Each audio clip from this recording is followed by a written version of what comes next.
إن الحمد لله نحمده ونستعينه ونستغفره ونعوذ بالله من شرور أنفسنا ومن سيئات أعمالنا. من يهده الله فلا مضل له ومن يضلل فلا هادي له.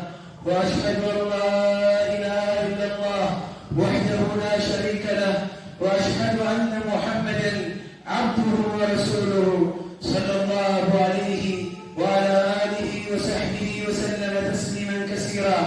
أما بعد، فيا عباد الله اتقوا الله عز وجل، فقد أمركم بذلك سبحانه فقال: يا أيها الذين آمنوا اتقوا الله حق تقاته ولا تموتن إلا وأنتم مسلمون. جعلني الله وإياكم من عباده المتقين. أيها المسلمون عباد الله، تعجب والله وتستغرب عندما تسمع بمسلم لا يعرف الصلاة ويتعمد تركها وهو في مجتمع كافر، ولكنك تعجب أضعاف ذلك عندما تجد مسلما بين المسلمين وفي مجتمع مسلم وتحيط به المساجد من كل اتجاه ويسمع النداء للصلاة كل يوم 5 مرات، ولكنه يتعمد ترك الصلاة. ولذلك يقول النبي صلى الله عليه وسلم في الحديث الصحيح: إن العهد الذي بيننا وبينهم الصلاة، فمن تركها فقد كفر. وفي صحيح مسلم يقول صلى الله عليه وسلم: إن بين الرجل وبين الشرك والكفر ترك الصلاة. ويقول ثاني الخلفاء الراشدين عمر بن الخطاب رضي الله عنهم أجمعين: لا حظ في الإسلام لمن ترك الصلاة. ويقول عبد الله بن شقيق رحمه الله: كان أصحاب رسول الله صلى الله عليه وسلم لا يرون شيئا من الأعمال تركه كفرا غير الصلاة. فترك الصلاة أيها الإخوة، فترك الصلاة من أعظم الذنوب وأكبر الكبائر، وإثم من تركها عمدا أعظم عند الله عز وجل من إثم قتل النفس، ومن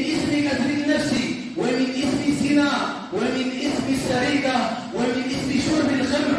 لأن القتل أو الزنا أو السرقة أو شرب الخمر لا يخرج المسلم من دائرة الإسلام إلى الكفر، ولكن الذي يترك الصلاة متعمدا يكفر والعياذ بالله.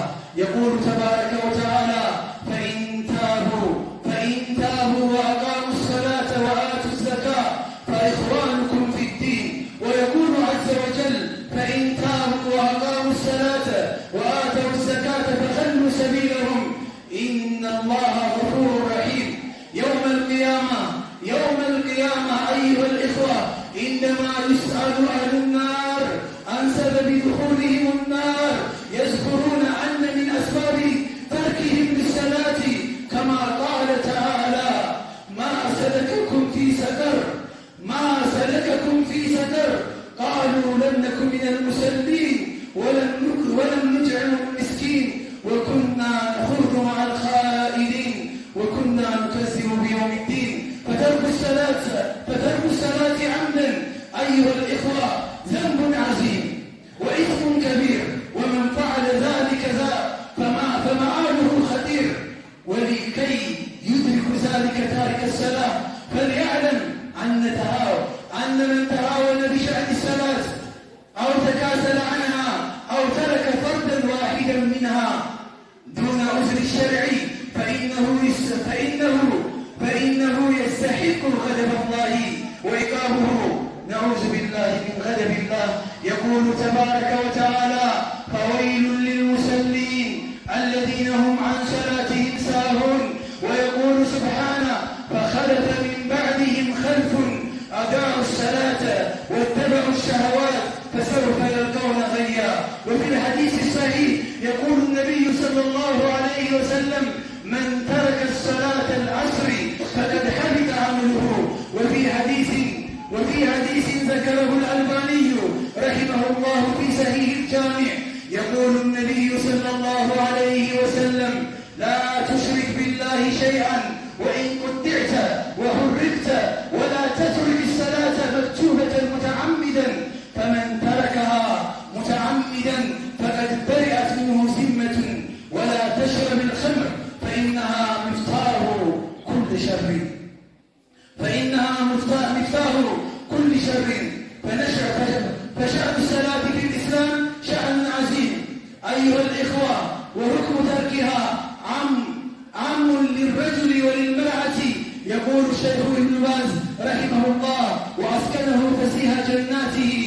فمن تركها فقد كفر. فالأحكام مشتركة، ما ثبت في حق الرجل ثبت في حق المرأة، وما ثبت في حق المرأة ثبت في حق الرجل، إلا ما دل عليه الدليل بالخصوصية. فاتقوا الله عباد الله، وحذروا من علمتم بأنه تارك للصلاة، فالأمر والله خطير، والله خطير جد خطير. فللإسلام أركان 5 لا يكمل إلا بها، ولا يقوم بنيانه إلا عليها. أهمها بعد شهادتين إقامة الصلاة. يقول صلى الله عليه وسلم في الحديث الصحيح: بني الإسلام على 5: شهادة أن لا إله إلا الله وأن محمدا رسول الله، وإقام الصلاة، وإيتاء الزكاة، والحج، وصوم رمضان. عباد الله، أقول قولي هذا وأستغفر الله لي ولكم من كل ذنب، إنه هو الغفور الرحيم والبر الكريم.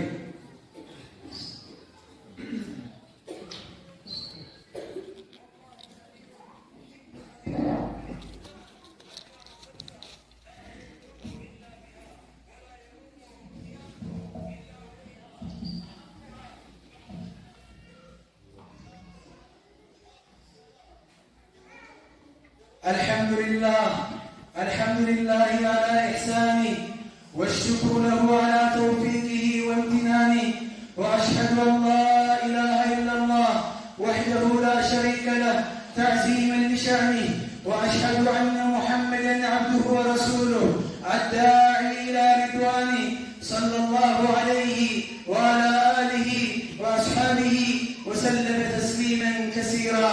أما بعد، فيا عباد الله، ነቢዩ ዓለይሂ ሰላቱ ወሰላም የሰላትን ነገር አደራ ይላሉ። ይሄ አደራቸው ከመጀመሪያ ጅማሮ ጀምሮ እስከ መጨረሻ ድረስ የዘለቀ የቆየ የነበረ አደራቸው ነው።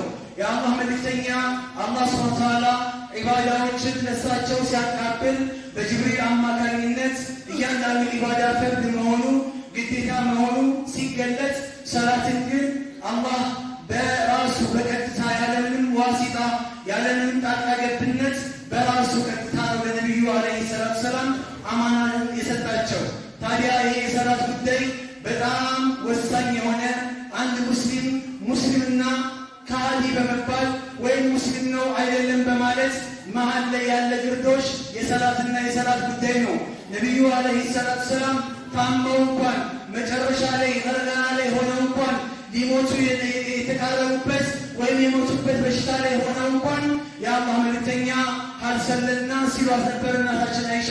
እሷ ላይ ደረታቸው ላይ ደገፍ ብላ ውሃ ቀዝቃዛ ውሃ እላቸው ላይ እያደረገች በጣም ራሳቸውን አንድ ይወስዳቸዋል፣ አንድ ይመልሳቸዋል።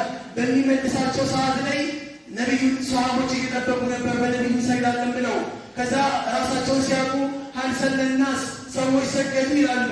አይ ማሰሉ ሁም የንተዚሩነ አልሰገዱም፣ አንተን እየተጠባበቁ ነው። ሙሪም እዘዣቸው ፈሊሰሉ ይስገዱ አሉ የአላህ መልእክተኛ። ወዲያ ወሰዳቸው።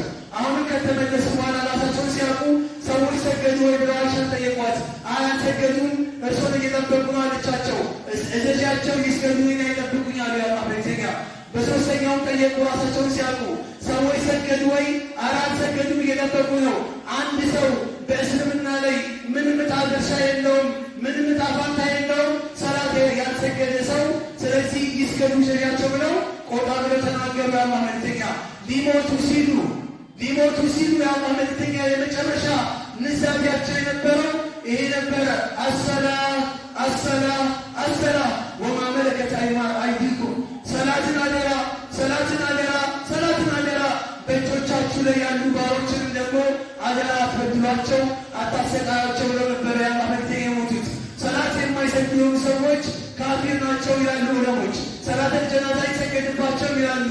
ጀናዛቸው አይታጠብም፣ አይከፈንም፣ የሙስሊሞች መቃብርም አይቀበሩም፣ ያረዱትን በርድ አይበላም። እነሱ ያጋቡትን ሰው ደግሞ ለማጋባትን ስለማይበቁ አይሆንም ይላሉ ዑለሞች። አላህ ይጠብቀን፣ አላህ ነጃ ይበለን። ሰላት የማይሰግዱ ሰዎች፣ ሰላት ላይ የሚዘናጉ ለሆኑ ሰዎች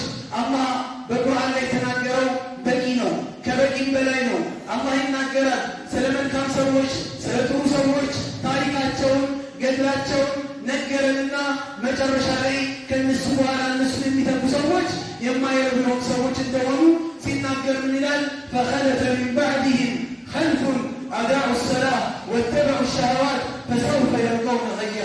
ከእነዚህ ምርጥ ትውልዶች በኋላ ተተኪዎች ተተኩ፣ ሰላትን የማይሰግዱ ስሜታቸውን የሚከተሉ ሰዎች ተተኩ። እነዚህ ሰዎች ላይ የሚባል ጀሃነም ይጠብቃቸዋል ይላል አላህ። ሌላም ቀጠለ አላህ ፈወይሉን ሊልሙሰሊን፣ ለሰጋጆች ወየውላቸው አለ አላህ። እነዛ ሰጋጆች ማን ናቸው? አለዚነ ሁም አን ሰላቲሂም ሳሁን፣ እነዛ በሰላታቸው ላይ የሚዘናጉ ሰዎች። ምን ማለት ነው? በሰላት ላይ መዘናጋት ማለት ሰላታቸውን ደግሞ የሚተዉ ማለት ነው ማለት ነው። አብዱላህ ብን አባስ ሲናገሩ ወላሂ ለይሰ ተረኩሃ ቢልኩልያ፣ ሙሉ በሙሉ ሰላት የማይሰግዱ ማለት አይደለም። ነገር ግን የአስርን ሰላት አይሰግዱም መግሪብ ወቅት እስከሚገባ ድረስ፣ የዙሁርን ወቅት አይሰግዱም የዙሁርን ወቅት አይሰግዱም አስር እስከሚገባባቸው ሰዓት ድረስ፣ ሱቢ ወቅት አይሰግዱም ፀሐይ እስከሚወጣ ድረስ ጠብቀው እንጂ። በሰላታቸው ላይ የሚዘናጉ ሰዎች አላህ ያዘጋጀላቸው ነው። ሌላው በጣም የሚያስጨንቀው የሚያስፈራው የቁርአን አያ አለ። የጀነት ሰዎችና የጀሃነም ሰዎች ነገ የቂያማ ቀን ይታያሉ እርስ በርሳቸው። የጀነት ሰዎች በኒዕማ ላይ ሆነው በጸጋ ላይ ሆነው የጀሃነም ሰዎችን ሲቀጡ ያዩዋቸዋል። ከቅጣትም ደግሞ ሰቀር የሚባለው የጀሃነም ሸለቆ ውስጥ ገብተው ነው ያያቸው። ሰቀር የሚባለው ስንት ሸለቆ ነው። በጣም ከባድ የሆነ የጀሃነም ፓርት ነው።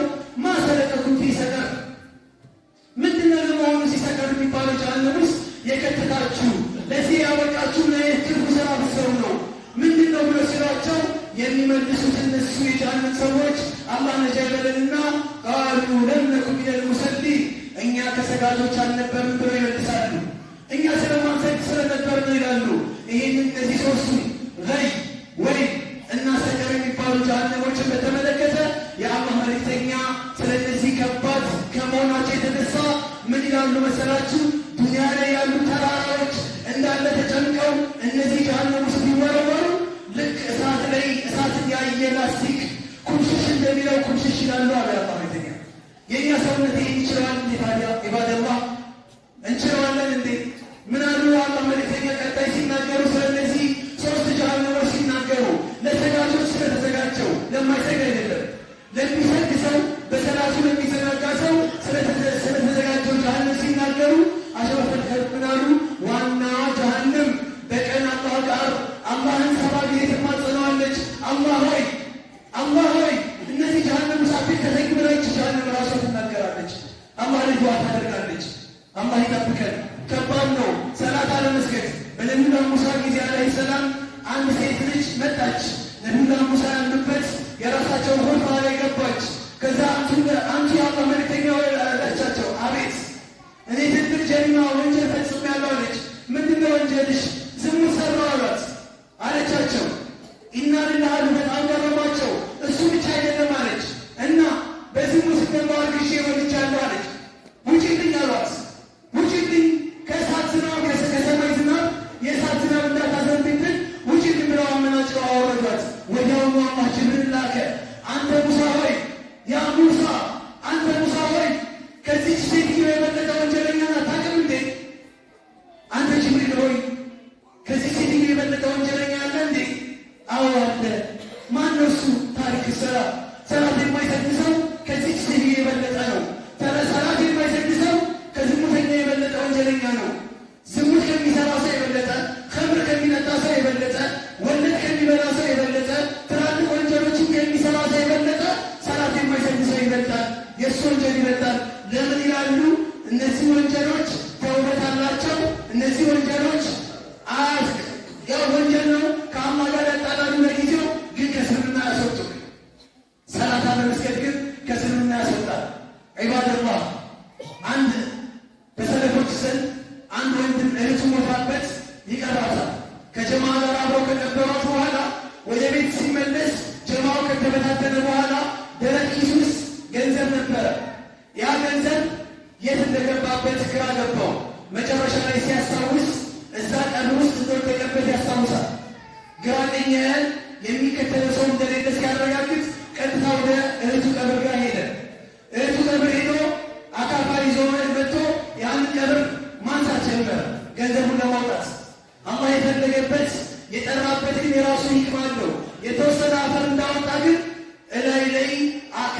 ከቀብሩ ስር ከባድ የሆነ እሳት ተቀጣጥሎ ወጣ።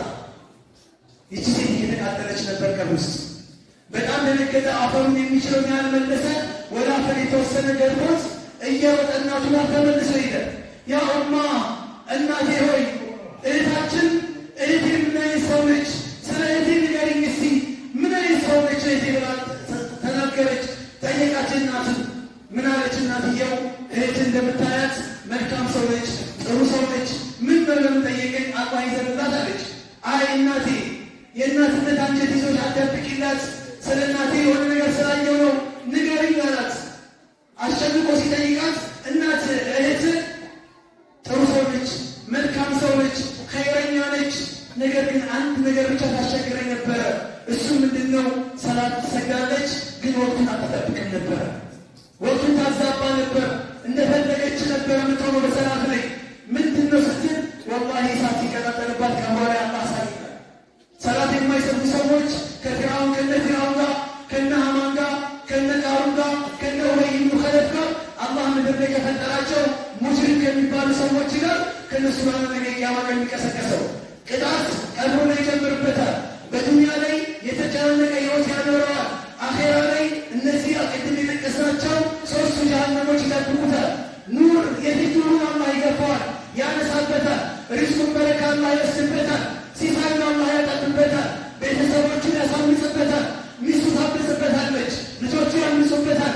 ይሰራል፣ ያገኛል፣ በረካውን ያጣል። አላህን ያልተገናኘ ሰው ከአላህ ጋር ግንኙነት የሌለው ሰው ማን ሊኖር ይችላል? ስለዚህ በዓመት አንድ አይደለም መስገድ ያለብን፣ በጁማ አንድ አይደለም መምጣት ያለብን። ወደ አላህ ቤት አላህ አምጥቶናል። ከአላህ ቤት ላለመውጣት አላህን እንማጸነው፣ ወደ አላህ እንመለስ።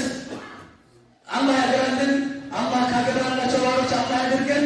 ሁለት ነገሮች አሉ የመጨረሻ ማድረጋቸው። የመጀመሪያው ነቢዩላህ ዒሳ ዓለይሂ ሰላም አምላክ አድርገው የሚይዙት እሱ ሲናዘዝ ሲናገር ምንድን ነበር ያለው? ቃለ ኢኒ አብዱላህ፣ እኔ አላህ ባሪያ ነኝ። አታኒ አልኪታብ፣ አላህ መጽሐፍ ይሰጠኛል። ወጀዐለኒ ነቢያ፣ ነቢይ አድርጎም ይልከኛል።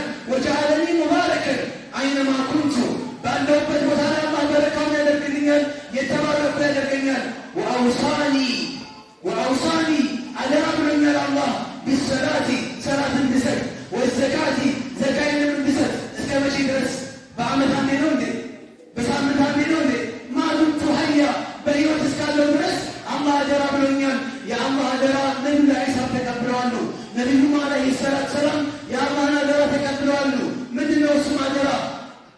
ወዕቡድ ረበከ፣ አንተ ሙሐመድ ወይ ጌታን ተገዛ። አላህን ከምንገዛበት አንዱ መንገድ ሰላት ነው።